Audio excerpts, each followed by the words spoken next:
All right. So welcome back to Sober Yoga Girl. I am super excited for this episode to have Kayla Lyons as a guest. And Kayla is the founder of 1,000 Hours Dry. And this past week, I did a pop-up yoga class with 1,000 Hours Dry on Instagram, which is super cool. And Kayla is also a mental health activist in the United States, in California. So hi, Kayla. Hi, how are you? I'm good. How are you? Good. Just ending the week here, so. Yeah. Oh, I guess ending the weekend for us, we're starting because, as you know, Middle East Sunday. Yes. So tell me a bit about yourself, kind of your background, your story, who you are, and where you're from. For sure. So I'm living here in sunny Southern California. I was actually born here in Palm Springs, but I really grew up kind of everywhere. My dad worked for the State Department, so we were moving probably every 2 to 3 years. So I actually grew up overseas most of my life, and then I came back to the States for high school and university. Pretty standard if you're a State Department brat. I had a really cool upbringing. Nothing, I feel like I like to set the tone with this because I think when you are not someone who has substance abuse issues, you automatically assume somebody who has had issues like, oh, they must have had a really traumatizing upbringing, or their parents must have been alcoholics. They must have grown up in, some sort of bad environment. And truthfully, that was really not my story. I had both very loving parents. I got to do a lot of things. And let's say like I went on a safari in Africa and I got to do all these things before I was even in high school. So I had a very privileged and very cultured upbringing. But for me, I think the caveat being that I had a lot of instability. And for me, it was really not being able to attach to people because I knew, okay, well, in a year or two from now, I'm probably never going to see them again, because it's not like you're moving from state to state or from city to city, you're moving to the other side of the world. And so I learned to really not attach to people. And my parents got divorced when I was probably 8. And my mom also remarried somebody who was in the State Department. So then I was kind of living everywhere again, but then my dad was on one side of the world when I was on the other. And so I really just learned not to get attached to people, that people come and go. And by the time I moved back to the States, I really didn't have an identity, I would say. And so it happened really fast for me. I started drinking at 15, kind of around that age that people start experimenting with alcohol. And for me, it didn't evolve. Like I hit the ground running already. Like there was no good point. There was no like, oh, it was normal and then it got bad. Like for me, it was bad from the beginning.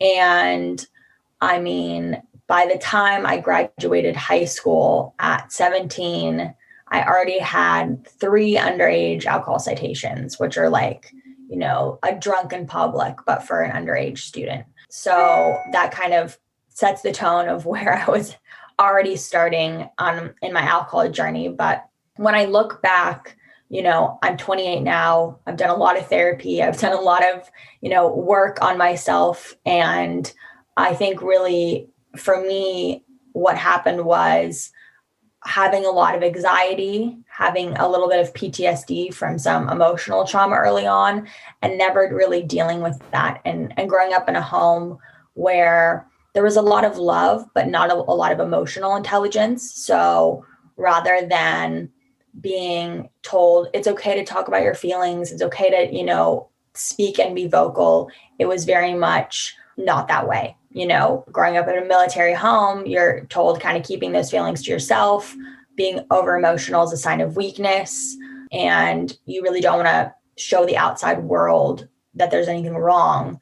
So it was a lot about perception and a lot about making everything look good, but how you're feeling internally doesn't really matter. And so I think by the time I got old enough to learn how to cope, of course, rather than a healthy coping mechanism, I chose to drink because that is what was familiar to me rather than, let's say, overeating or other types of addictions that people choose. Yeah. I love how you describe that. I've never heard it described that way, as like a home with a lot of love, but not a lot of emotional intelligence. And I think a lot of listeners can probably relate to that. Like, it's not that a home necessarily lacked love. It's that you're not almost taught how to like express and manage and cope with your feelings. Totally. And I think for anybody listening that's a millennial and older, I had behavioral issues from the get-go. I was having massive tantrums. I had night terrors.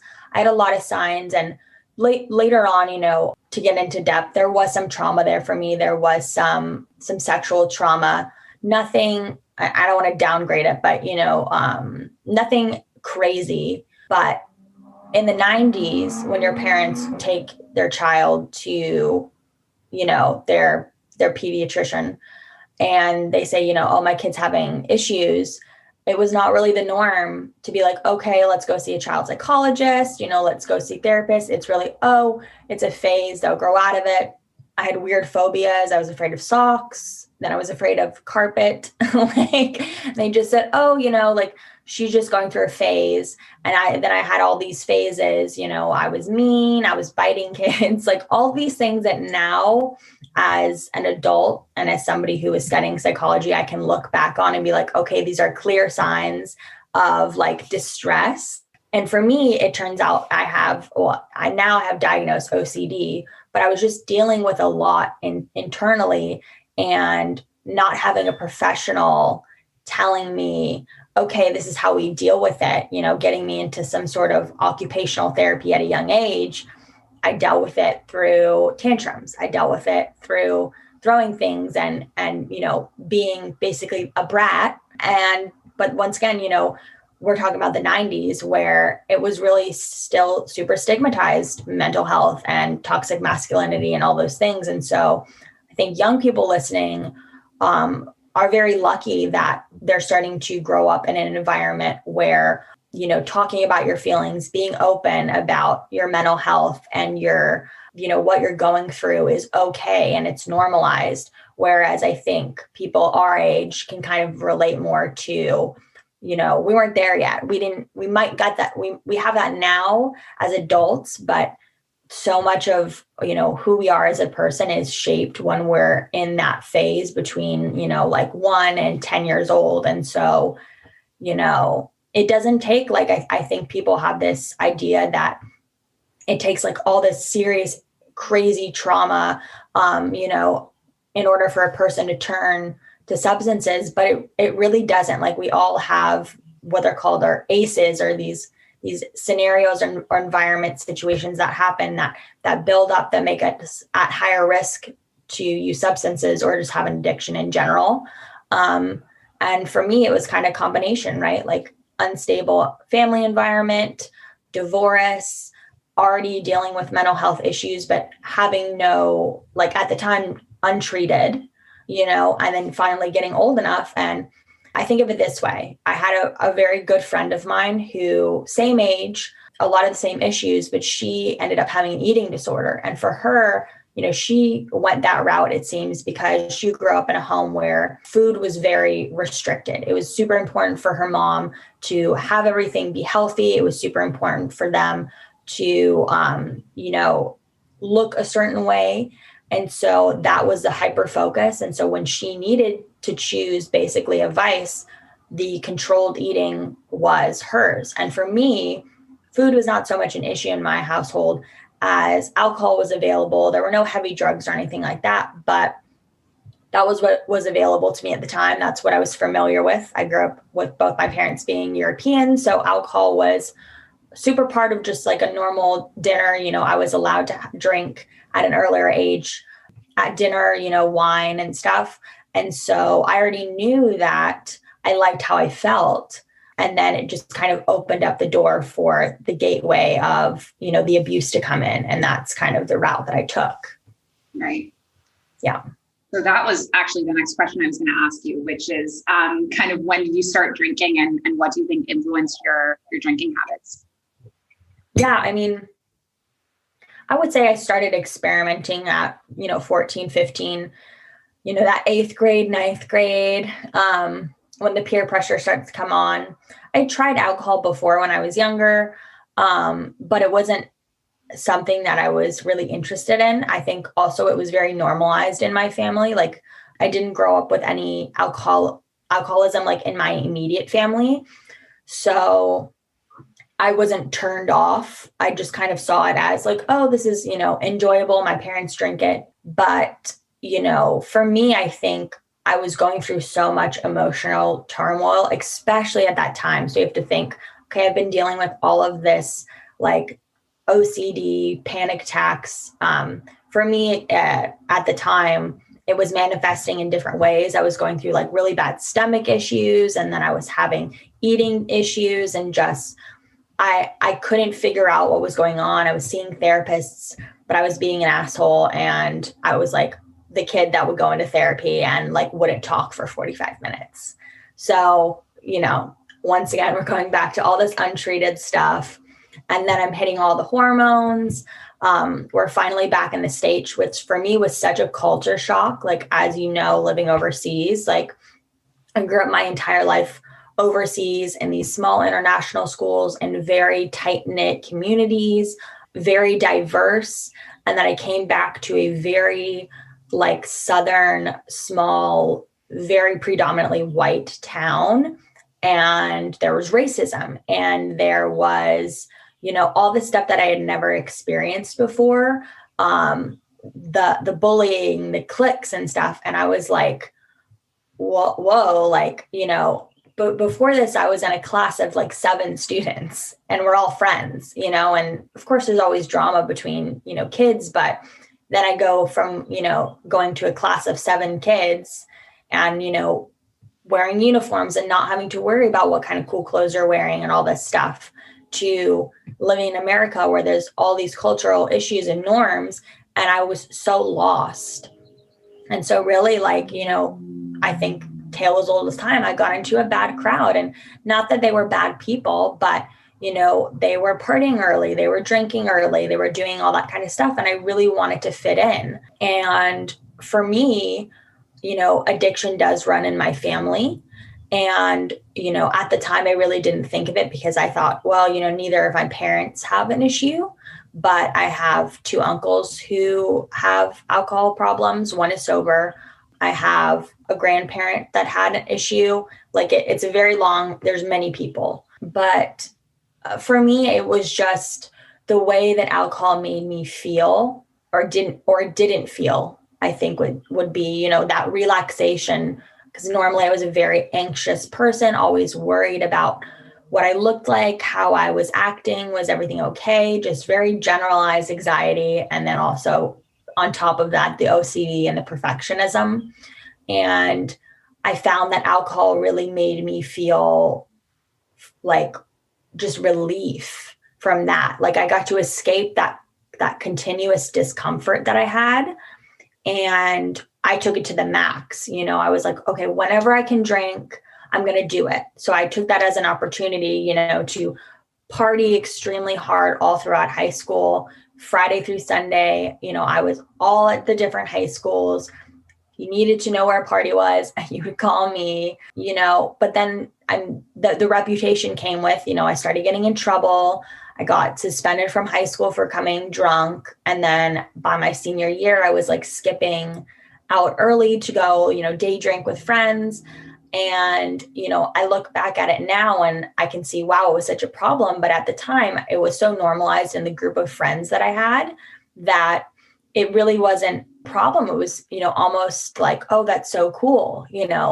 Oh, like everyone's over at Taylor's house day drinking, come after lunch is over. And, even though I don't talk to a lot of those people now, so I don't know how they're doing, but I know that I stuck with people who were doing the same things as I was doing because I wanted to kind of hide in plain sight. Right. But I knew that there was an issue from the get-go. Because like I said, by the time I graduated, which thankfully I graduated, probably because my mom worked at the school and because I was a varsity athlete and sports were really, really important at our school. I had already had, like I said, 3 underage alcohol citations. I had gone to the alcohol classes. I had done like anger management courses. I was getting breathalyzed by my parents every night when I would get home. I just wasn't getting it. Like part of it was a game to me. And part of it was just, I didn't want to give up how it made me feel, because when I wasn't drinking and when I wasn't partying, I was that shy, anxious, perfectionist, like rigid, just this little, totally, lost, 16, 17-year-old girl. And when I was drinking, I got to be sexy. I got to be fun. I got to be loud. I got to be kind of this whole other persona that was so not who I actually was. And so, my drinking progressed.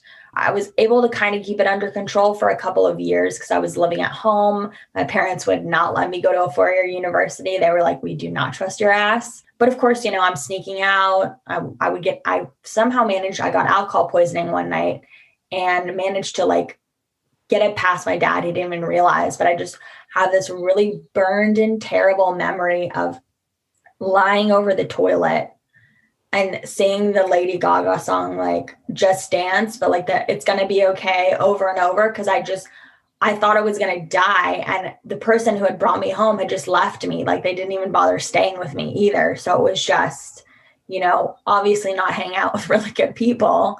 And by the time I left to go to a 4-year university, I mean, everything went off because, I'm wild. I'm totally free. No one's telling me I'm not getting breathalyzed.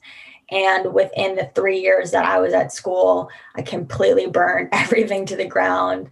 I got suspended from school. I was getting arrested. I was getting hospitalized. And on top of that, I had gotten diagnosed with panic disorder. So they had put me on benzodiazepines for my panic attacks. And then eventually I just started taking those daily. So I was taking benzos and drinking. And if anybody's familiar with benzos or you're not, think Xanax, Valium, Klonopin. You should not be mixing those two things at all. They're very extremely dangerous. And so I was blacking out probably like 90% of the time because it really didn't take much for me. And when I think about my college experience, honestly, it's a massive blur.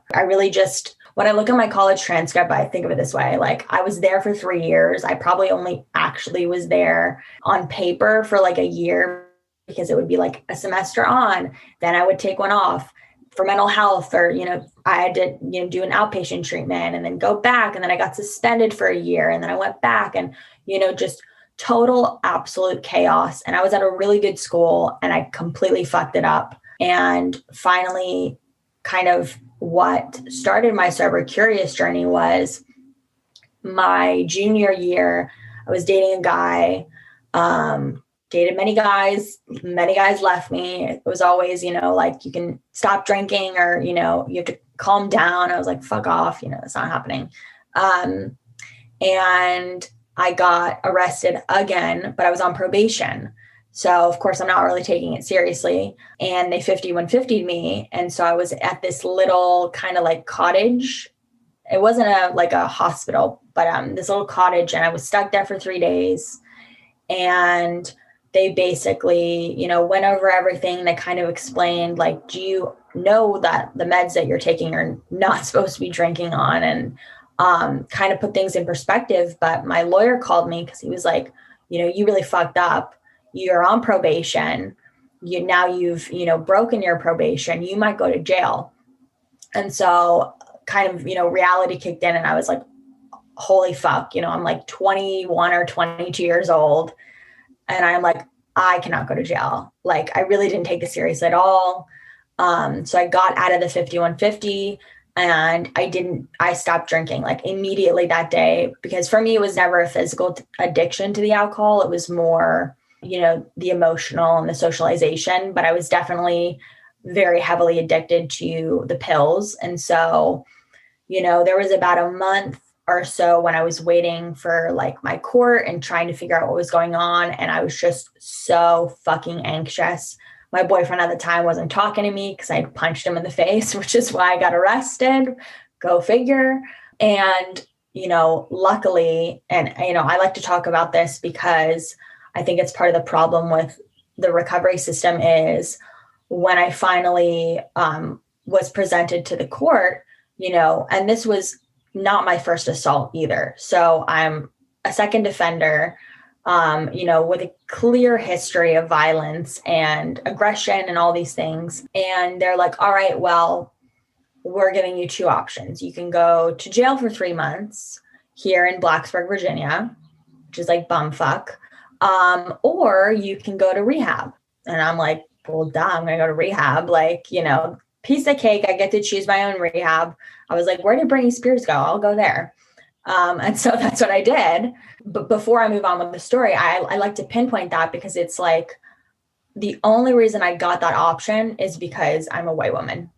Like, there's no chance in hell that a man or a person of color would have been able to have the criminal record that I did and walk away pretty much scot-free. Like, I don't blame the system in the way that I made all my own choices. But when I look back at how much I basically got away with in those 3 years with community service, with, an anger management class or, picking up trash, it was a joke, really.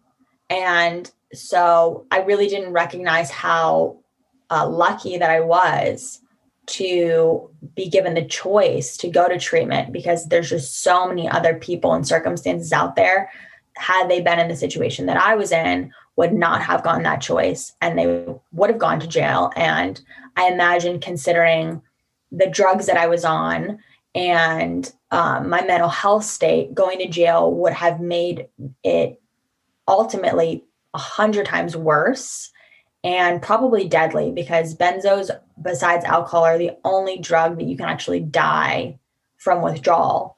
And so, detoxing from those meds in a non-detox facility in a jail would not have gone over well. And so that is one thing that I really like to highlight in just saying that I was very, very lucky to be on the medication that I was on and have the opportunity to go to an actual detox and take it seriously, because I dread, I have nightmares thinking about what would have happened had I said, well, fuck it, I'll do jail for 3 months. I don't really have a problem, because fucking whoever, I had enough of an awareness that there was a problem that I was like, all right, I'll go to treatment. Because by that point, I was one of those people that was like, oh, I'll give up alcohol for a couple of weeks at a time.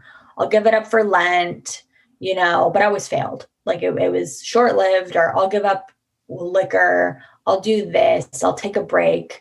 And ultimately it had always fallen through. So that really was the beginning. And that was in 2015.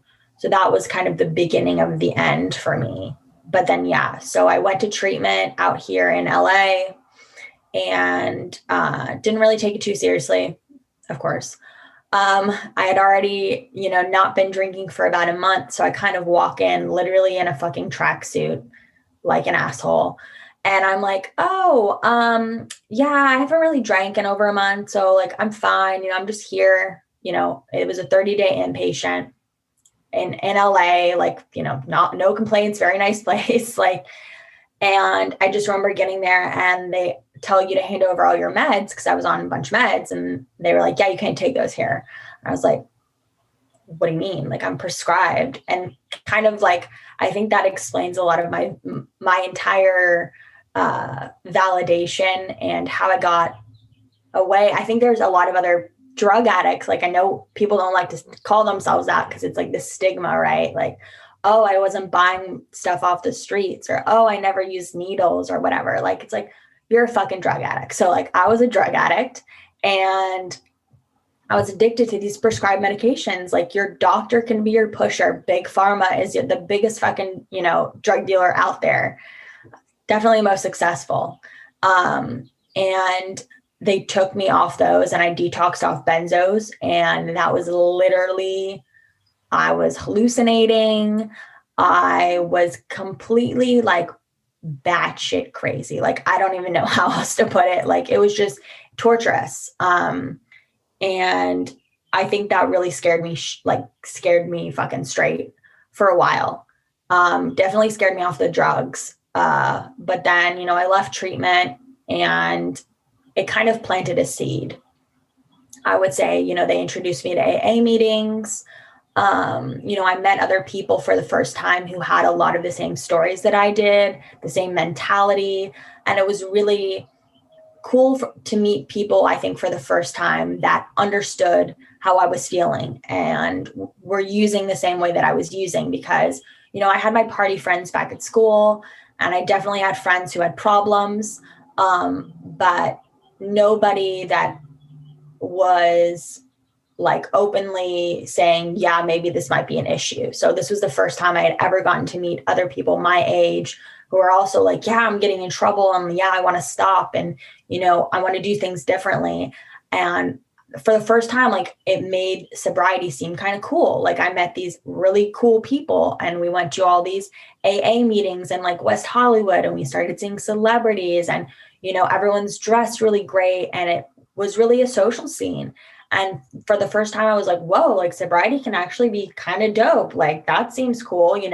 There's, there's a whole other universe out there that it's still, there's still cliques, there's still all that. But rather than, oh, the cool kids drink, it's like, no, dude, the cool kids don't drink. Like, you do drugs, it's fucking whack. And I was like, what is this? What's happening? So, I left treatment and I was still living in California, and it took me about a year to really stop. Like, I went back to drinking, didn't go back to the drugs, but for me, it was meeting another person, getting in a relationship with an addict, and really seeing another person go through what I was going through and then worse, and getting a taste of my own medicine. Because before then, I'd always dated these really nice guys who I really just treated like shit. And walked all over and always picked alcohol over them. And for the first time, I was dating somebody who was a meth addict. And, I was getting the treatment that I got before, or that I was giving out, basically. He would disappear for days at a time, wouldn't be able to hear from him, show up. He would say he was quitting and he wouldn't, he was lying. I was finding needles. And I was just like, oh my God, this is horrible. I did this to people. And it started to really eat at me, because I think before I was just truly very selfish. Not that I wasn't suffering, not that I wasn't going through anything, but I was definitely also very selfish. And so going through and being in this relationship and trying to get this person sober and trying to get sober together. And I had decided, okay, I'm going to take this seriously. And it was just really, it wasn't a night that was really worse than any others, because I had a lot of bad nights. But the way that I can kind of describe it is I think Mark Lewis describes it best in his book, The Biology of Desire, when he's talking to this woman who was a heroin addict, I believe. But she just talks about a threshold of disgust, where like finally she was so disgusted with using that she couldn't do it anymore. And that was, for me, like the best way to describe it, is just the thought of even picking up a drink disgusted me so much that I was like, oh, I can't do it. And the way he describes it in his book is basically like every person has their own inner threshold. And that's why, people are different and everyone's rock bottom or, threshold is going to be different. But for me, the negative to positive experiences had been, different for a long time. So definitely more negative, but so much so finally that they completely outweighed all the positive experiences. And they kind of talk about it in the big book in AA of like the moth to a flame, where you're like, okay, fuck this shit. Like, I'm out. Like, I just can't even, I can't even fathom. And that's kind of, I had another really bad night. I ended up breaking into the hospice where my grandparents were staying because they were dying. And that's why everybody was back in town, meeting each other to say goodbye. And of course, my selfish ass wants to make it about me. So I have this, big just day drinking and being an asshole. And I just was driving back from Bakersfield, California, which is like 2 hours away from LA. And I'm like stuck in traffic, coming down, like so hungover. I think I'd done drugs that night too. So I'm like coming down hard. And like, I just remember I'm like stuck in traffic in the mountains because there was some fires. And so everything was backed up. And I'm like throwing up in a McDonald's cup because I can't get out, like having anxiety attacks and like just trying to get fucking back to LA. And then this moment, I was just like, okay, can't do this anymore. Like, we've been here so many times. Like, I'm talking to myself. I'm like, Kayla, we have been here time and time again. How many times have we said, enough is enough? I can't do this anymore. I'm done. I'm stopped. And yet here we are. And this time, I think really what pushed me over was I had alienated so many people, but I never really alienated my family. And that night I really fucked up. Like, I did it in front of everybody. My entire family saw how bad I actually was. I think I punched somebody in the face, like one of the hospice workers, like just completely out of control, and my mom had to call the cops on me, somehow talked my way out of that. And then I ended up breaking into the hospice to sleep there. And I was just like, you have nobody. Like, you officially have nobody. You can't even, like, your meth addicted boyfriend doesn't even want to talk to you. Okay. Like, that's how fucking bad you are right now, dude. What are you going to do? Like, you can drive back to LA and you're going to go home to nothing. You're going to have nobody to talk to.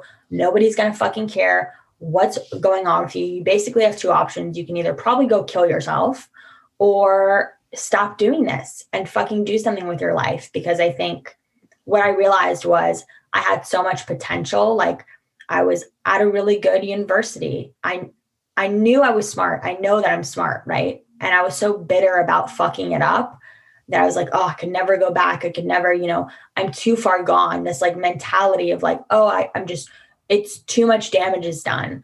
And I kind of, in that moment, something told me like, that's bullshit. Like, that's complete bullshit. You are not done. You're not done until you fucking quit. Like, you will always have a chance to redeem yourself, no matter how fucking low you get. But if you quit, like that's when, like, that's really, so for me, I was like, okay, fuck this. I'm not a quitter. Like, I'm a lot of things, but I'm not a fucking quitter. And as long as there's a chance that I can fix this and do better, I have to. So I finally got back into LA, and the next day I went to an AA meeting and I didn't pick up a drink after that because I was just fucking done. And so that was like almost 5 years ago. Yeah. I don't really, and we can talk about this later, but for me, I don't really count time anymore.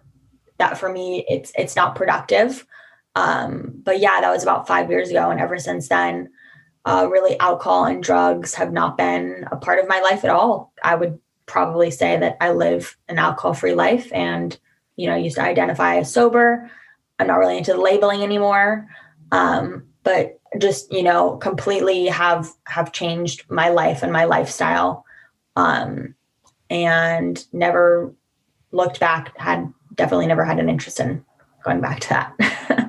Wow, that is like such an inspirational story of like how you really just like turned your life around and you went through a lot. It's pretty amazing to see like where you are now with 1,000 hours dry. It's huge.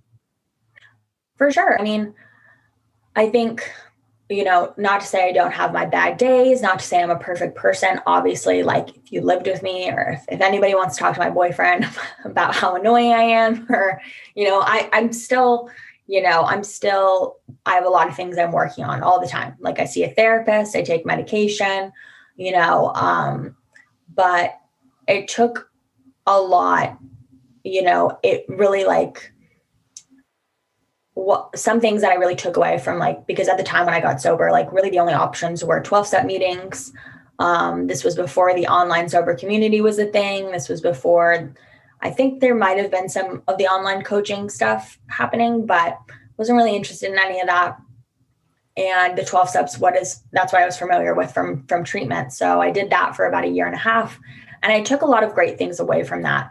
And some of the things I took away were just, you can go as low as you want to. And I really loved when people would say, like, your rock bottom is where you stop digging. Like, there's no one rock bottom for anybody else. And it's like, it can always get worse, but you can always stop if you really want to. And so for me, that whole idea of, okay, I can have a redemption story. Like, I am not a lost cause. I am not, a bad person. I'm somebody who's done bad things. I'm somebody who's acted really selfishly, but now is my time to show people in my life that I love, that I care about, that that's not who I am. That's not who my parents raised.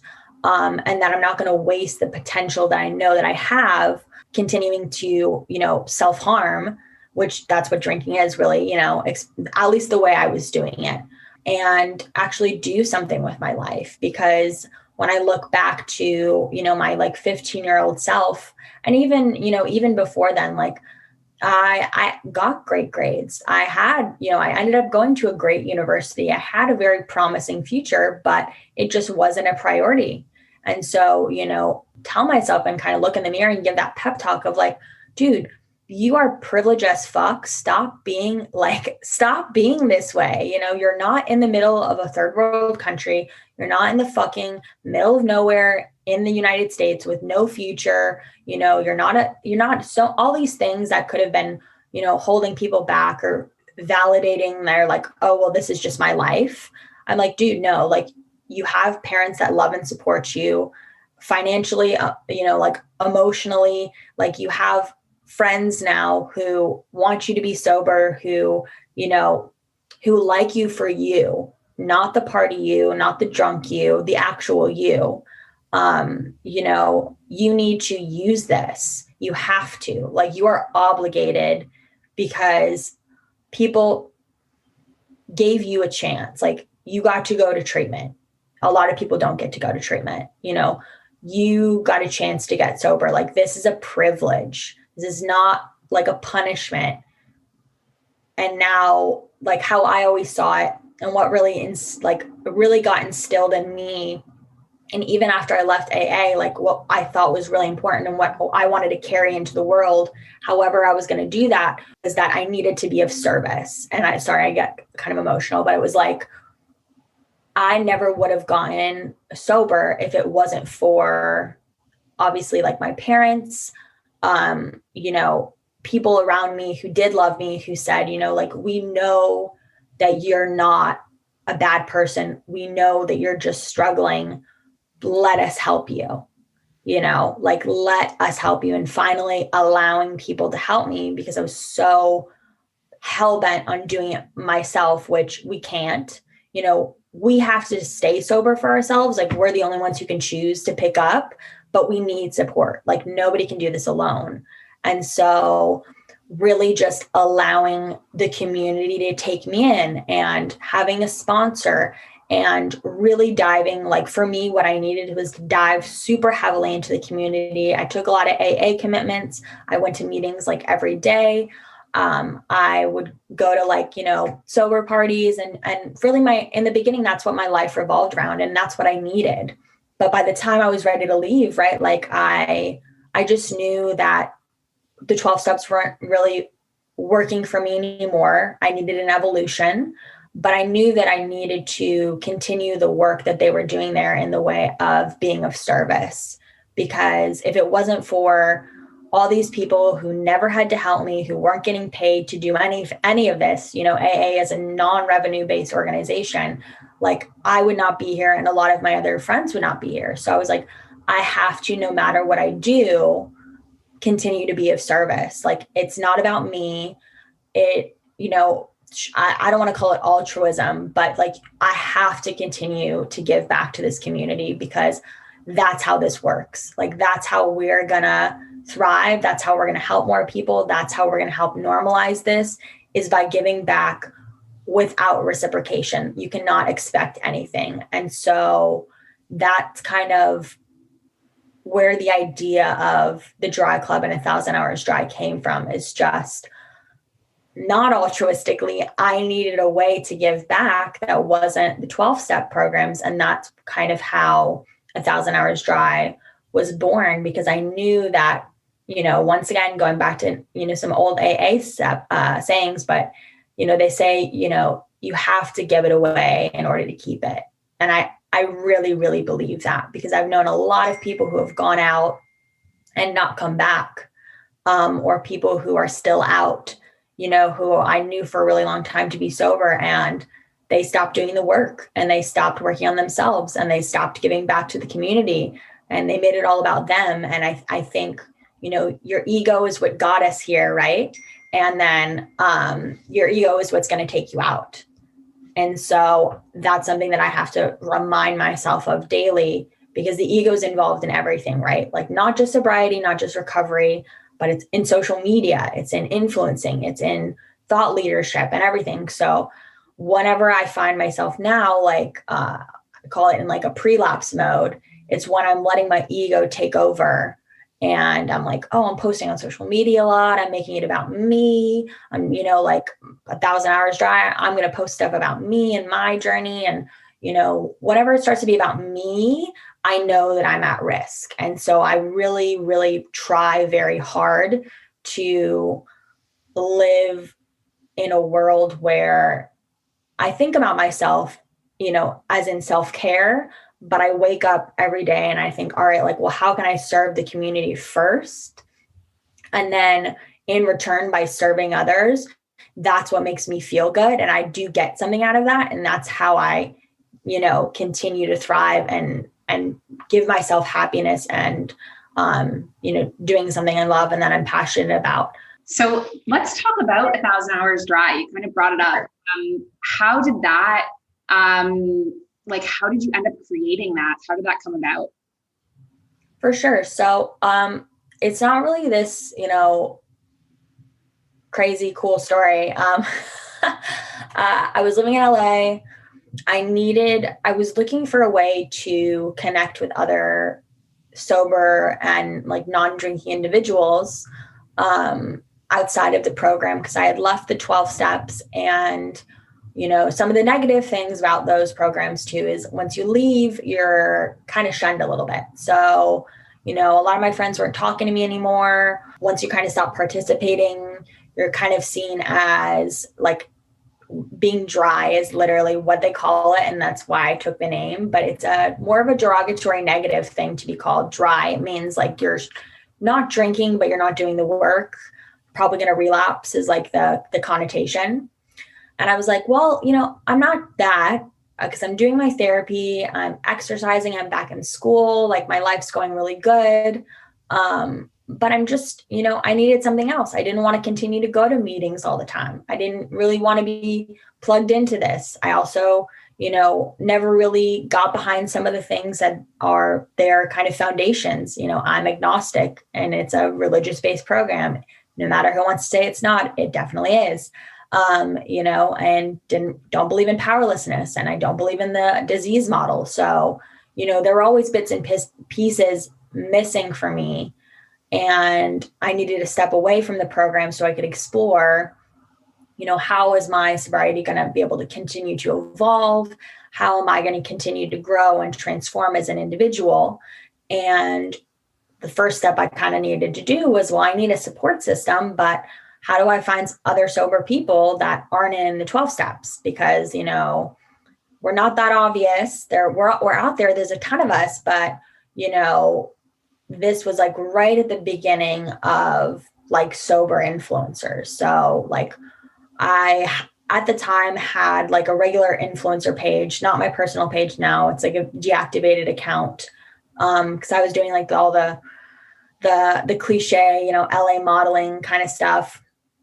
And I used that account to start talking about being sober.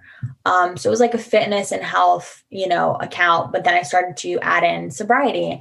And then through some like hashtags and stuff, I found some of the OG, sober influencers. Like I found Emily from Highlight Reel. I found Kristen from Boozeless, Rachel from Shots to Shakes. And we all just started kind of connecting and talking. And slowly but surely, the community started to become bigger. People were starting to make Instagrams about just being sober. Before that, it was like, these were all of just our regular accounts. And then we talked about sobriety on there.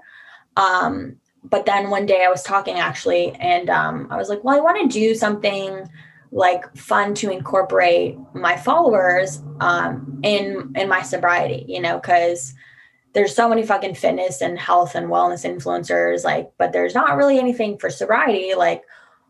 How can I kind of bring people into this without turning them off? Because when I'm talking about hardcore recovery, you're not including a lot of other people, and that's that whole gray area drinking. And so I had actually just hit my 1,000 days sober, and I was like, okay, so I also I had studied social media and communications in school. So I was like, all right, I know how to do this. Let's get something trending.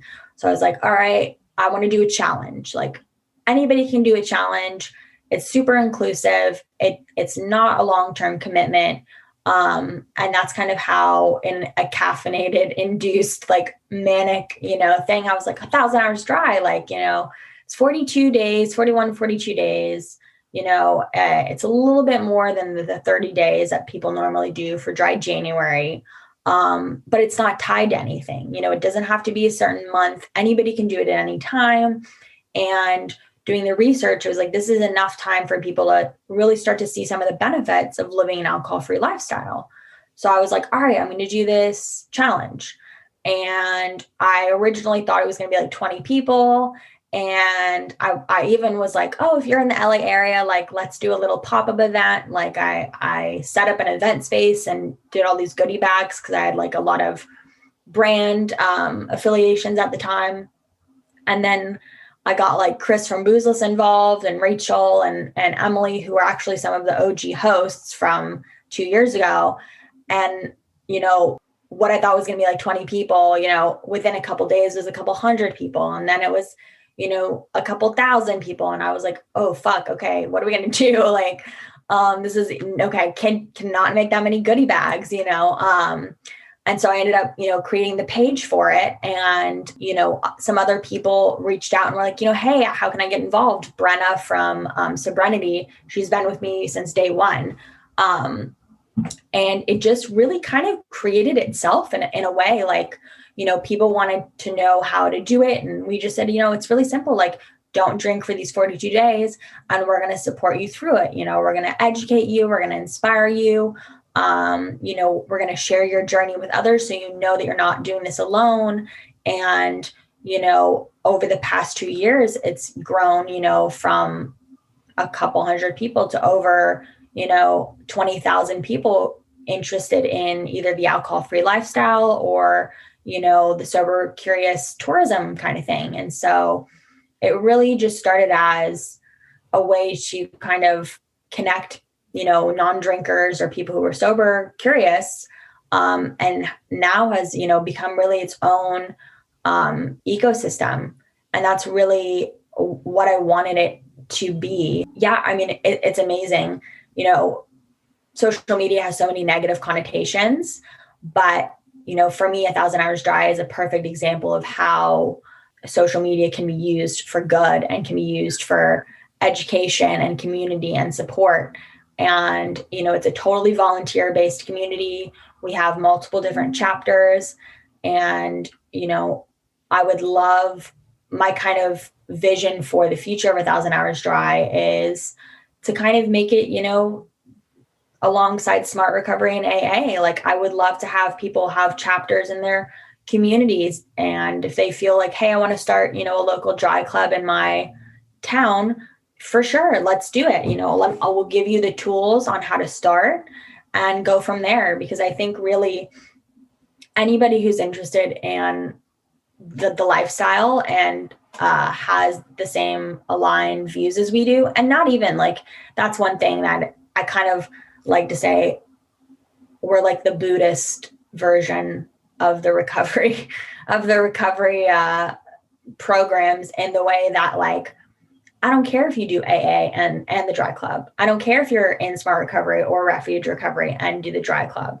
You know, we're welcoming all types of people from all types of lanes, and specifically wanted to not be affiliated with anything else for that purpose. So that way people who had substance abuse problems like me could come here and feel welcome, and people who just felt like, you know what, my drinking's pretty kind of maladaptive, I don't want to drink anymore, could also come and feel like they were part of it. And even if you didn't have the same story or the same background, there was not that competitive air like some of the other programs have, where, oh, you know, you have to qualify, or you have to have a certain amount of time, or there's a hierarchy. And I was like, fuck that shit. Okay. Like, we're all just trying to live better. We're all just trying to, you know, escape and find people who get us. So let's make a safe space that's inclusive to everybody, and let's educate people. Like, I do think that that's true from AA. It's about practice, not promotion. Like, do the thing and share your experiences, and you will inspire others. We're not shoving it down people's throats. We're not telling anybody you have to do this, you have to do that. Everything is a suggestion. And that's why we put out, you know, I think education is our top thing, because I always just say, you know, you can't unlearn things. Like, once you know alcohol is a carcinogenic, once you know now, oh, a bottle of wine is the same risk for cancer as 10 cigarettes, like, you're not going to forget that. And I think those are the key seeds that we're planting in people, that whether you're ready to get sober now or not, following the page is a really amazing step, because you're going to see awesome people. You're going to see their transformation right before your eyes. You're definitely going to see other people's stories who you relate to, you know, and if you're following like our hashtags and stuff, that's a great way to connect with other people. You know, like, you never know who could be living in your apartment complex that's sober, you know, or in your town, or, you know, on your freaking, you know, softball team. Like, I always joke, because I do actually have an AA tattoo. So I was like, you know, unless there's like a sign in your head that says, hey, I'm sober, you know, there's no gang sign. So like, we are everywhere. And that was kind of what the idea of the dry club is, just like, I want it to become a lifestyle. Like, you know, it's not about, oh, I'm in recovery, oh, I had to have a substance abuse issue. And that's why even now I've kind of dropped the labels, because it's like, I just don't drink. I'm very open about how over the past 5 years I have had a drink. Was it a slip? Was it a relapse? No, it was a conscious decision, and it didn't serve me. And I just kept living the alcohol-free lifestyle. And I kind of just see it more as, you know, I don't have any vegan friends that talk about how much vegan time they have. They're just vegan. You know, like, that's how they live their lifestyle. They're not worried about how many days vegan they have. They just know, today I'm being vegan. I'm not eating, you know, animal product. That's how I kind of feel about alcohol. Sometimes I say I'm sober. Sometimes I say I'm alcohol free, whatever. You know, I know that I started my journey in 2015, 2016. I've been living this lifestyle since then. And I know today I'm not going to drink. And so I'm alcohol free. And that's pretty much, you know, how I see it. And if anybody else, you know, of course we've gotten trolls, there's haters, there's people who say, you know, you're not following the rules, you can't do that. And I'm just like, first of all, there's no recovery police, and nobody gets a trophy for being the most sober person. You know, if somebody is celebrating a milestone and they had a few slips, I'm going to congratulate them and applaud them the same way that I'm going to applaud somebody who got the same amount of time with no slips, because today we're both sober and we're both all still aiming for the same thing. So the only time you're failing is when you're quitting and saying, well, fuck this, I'm not going to try anymore. You know, I'm going to go back to all my old behaviors. I'm going to start using again. And I'm going to, you know, go back into, you know, drinking regularly or using regularly. Then yeah, obviously there's a problem, and we want to help you. But once again, we're not shunning you. We're not saying you can't come back. Like, you're not losing anything. I always see relapses or, you know, sober curious. I think people who are sober curious don't just have to be people who are new to sobriety. You could be somebody who's been sober for a long time, and you decide, hey, you know, I might want to kind of try moderation a little bit again. And to me, that you kind of go back into being sober curious for a little while. And to me, those people aren't any less of a person or any less part of this community than people who are strict abstinence. Because sure, is that the goal, to be completely abstinent? That's awesome. But that's not everybody's journey, you know? And that was like a big thing happening right now with, you know, Demi Lovato coming out and being open about like, well, actually I'm drinking moderately. And everyone's like, oh my God, it's such a terrible idea. You know, she's going to fail. She's going to die. It's like, first of all, why is her life anybody else's fucking business? And second of all, you know, a lot of people, like, it sounds kind of fucked up, but a lot of people need to relapse to realize that this is the lifestyle that they need. You know, we have to make mistakes in order to learn. I don't think I know anybody who decided to get sober and then that was it. They were like, oh, I have a problem. Oh, I'm done. Like and I've met hundreds and hundreds of sober people. Everyone had a sober curious phase. Everybody had phases where they were like, okay, I'm going to stop. And they couldn't. And they tried and they got time and then they drank or they used, and then they got more time and they drank or they used. Like it's this linear progression, you know, idea that like, oh, sobriety is you're starting here. And it's not, it's like a fucking wave, you know, like totally. And so I'm just, I think it's really important for me and for, you know, my host at 1,000 Hours Dry, like to just push the transparency. If you have a slip, be open about it. You know, some friends, there's even a couple of hosts who are not completely sober, who are mindful drinkers.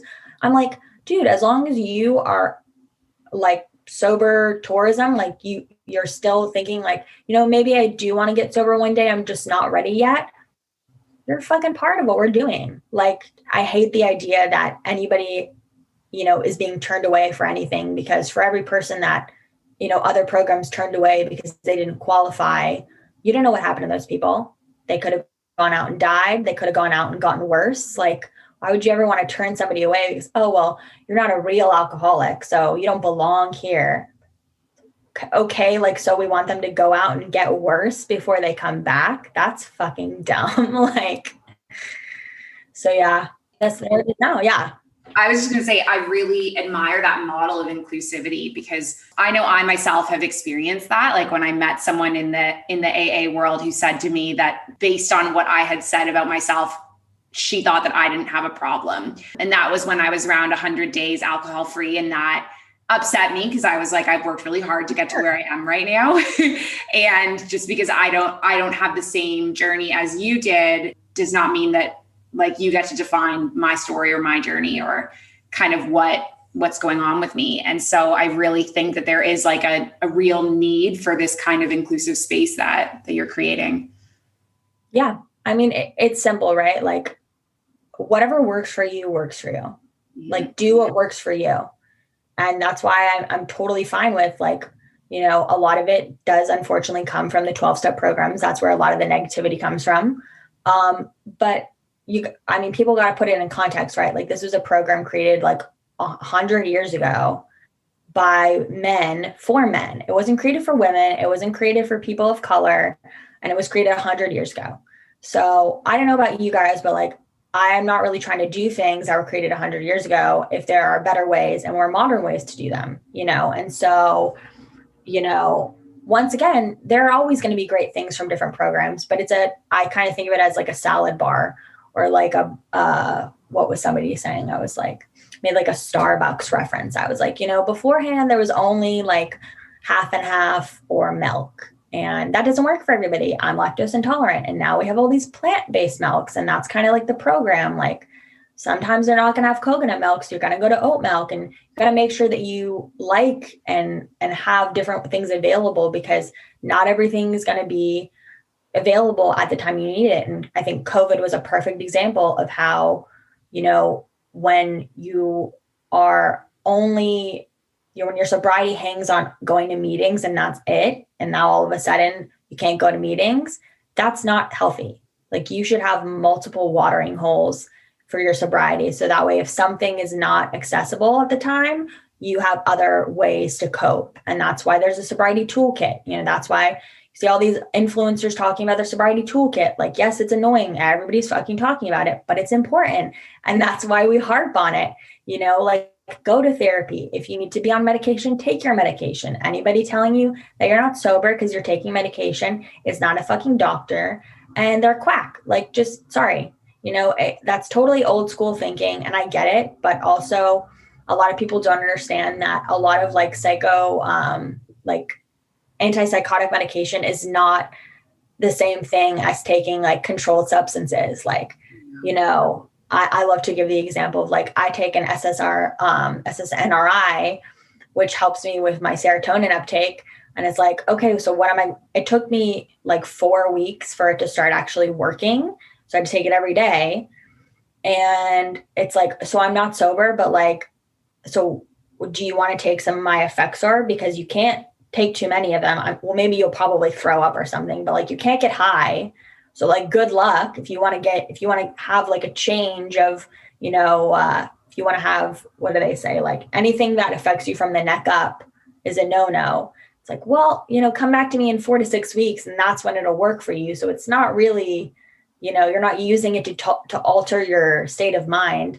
If anything, the coffee, the energy drinks, the smoking, all that shit is what's altering us above the neck. So it's just there's a lot of hypocrisy. There's a lot of, bullshit in the recovery community that I personally just have no problem kind of calling out. If people need to take their meds, they need to take their meds. I'm all for harm reduction.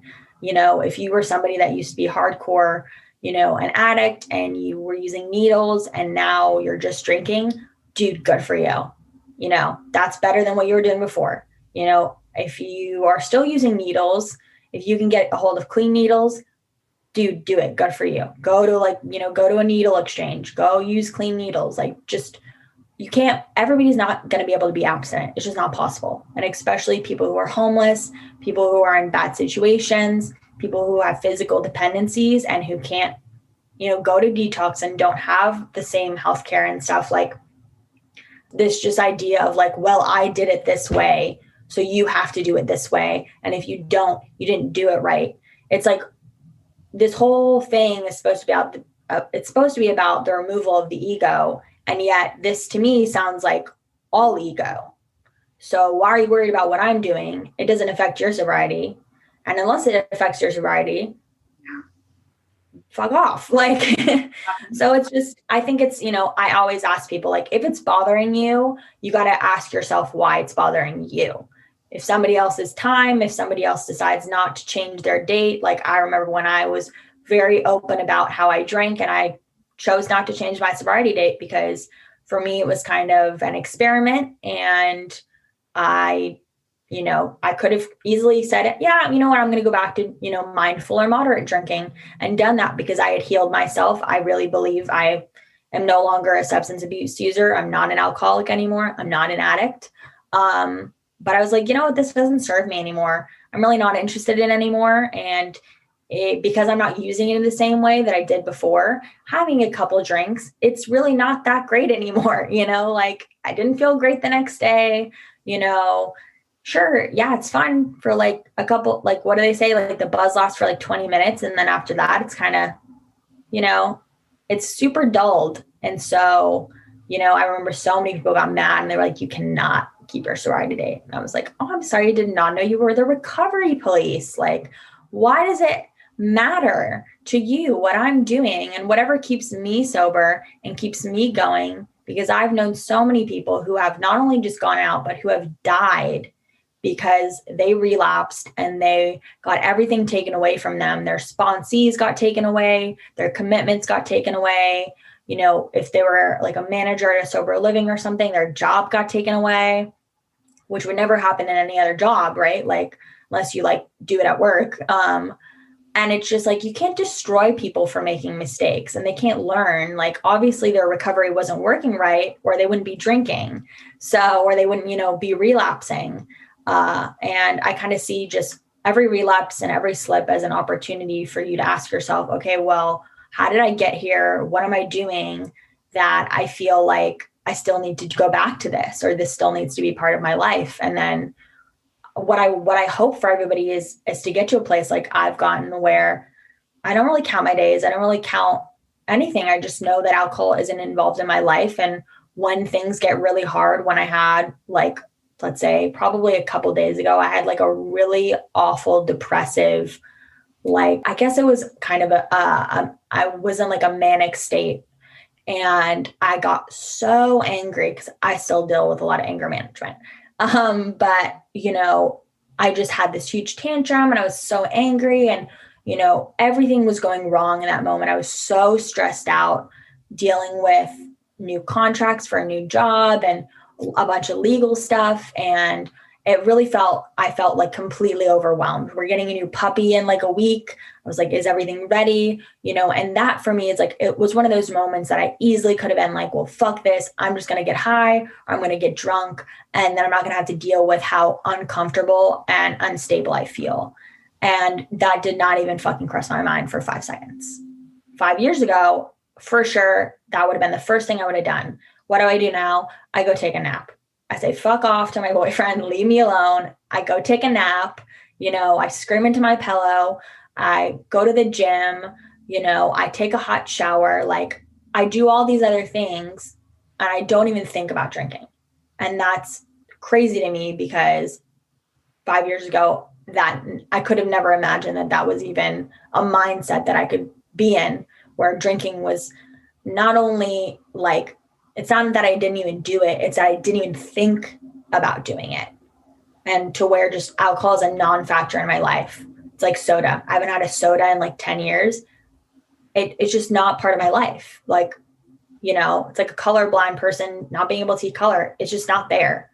I have no desire for it. I don't miss it. It's just not part of my life. And that's kind of what I want to give to other people, is that experience and that strength and that foundation to be able to build this completely super fulfilling lifestyle with all the tools they need, because life's not going to get any easier as we get older. We get more stressed out, like now I'm 28. Now we're getting a puppy, we're talking about buying houses. We'll probably have a kid in the next 5 years, Oh, holy shit. That's a lot. But I've created my own sobriety toolkit here. You're going to hear it again. And this support system and this ecosystem to where I just, like I've said it before and I'll say it again, like I would rather take gum off of the sidewalk and eat it than pick up a drink or pick up or use. Like it's so unattractive to me now.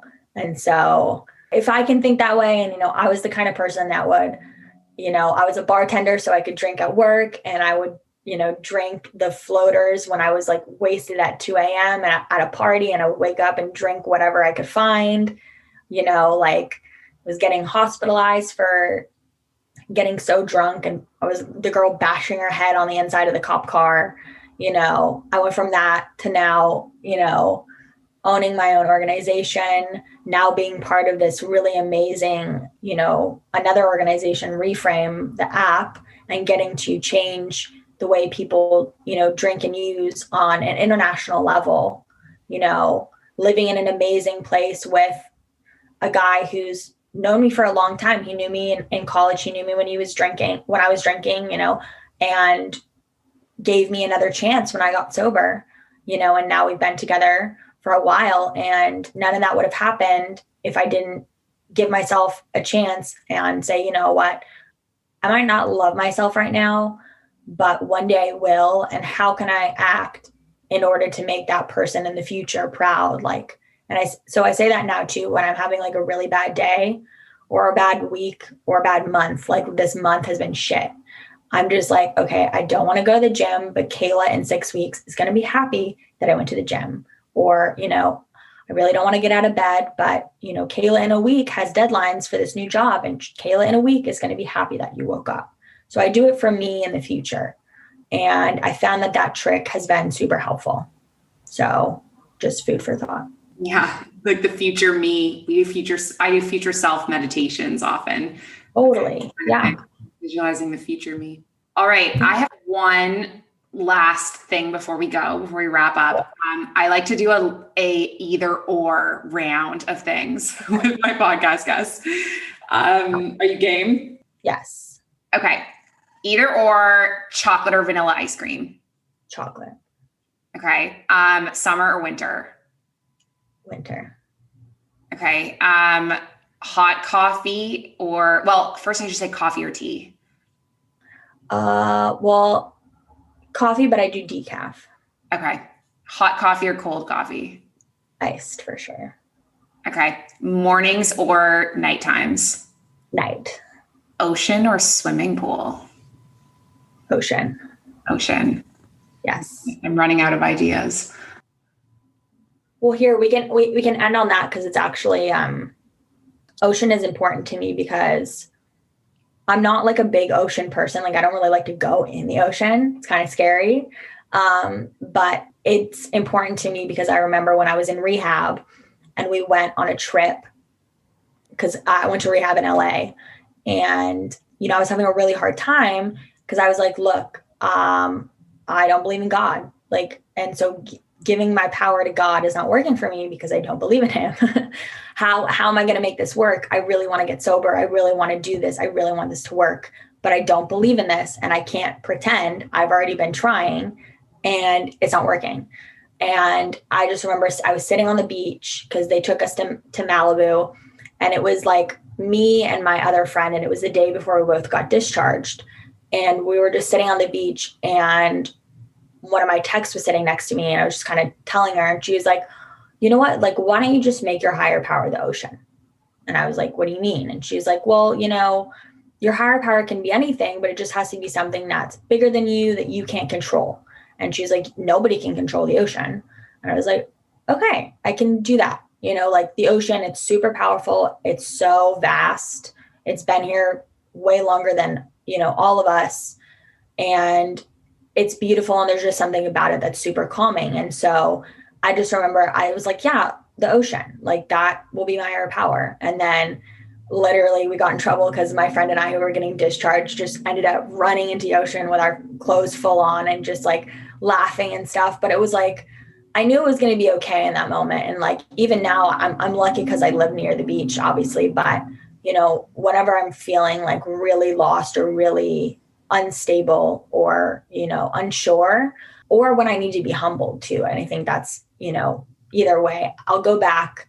And luckily I'm like a 2-minute drive and I'll just kind of go and sit there and look at it and just be like, all right, bitch, you're tiny.